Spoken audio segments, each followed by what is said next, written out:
تو اس کے ساتھ ایکسپیریمنٹس کیے جاتے ہیں. تو اسلام کا اس میں کیا کہنا ہے؟ ایکسپیریمنٹ کر کے اس کو مار دیا جاتا ہے.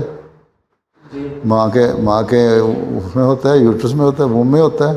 نہیں وہ ارلی اسٹیجز میں پیٹی ڈش کے اوپر کیا جاتا ہے. ہاں جی لیبارٹری میں.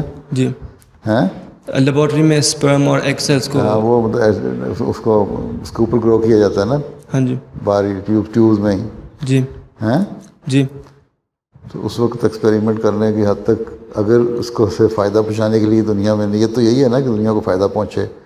آئندہ بچوں کی جو پیدا ہوں ان کی جو مسائل ہیں جو پیدا ہو سکتے ہیں پریگنینسی کے دوران ان کا پتہ چل جائے. ٹھیک ہے.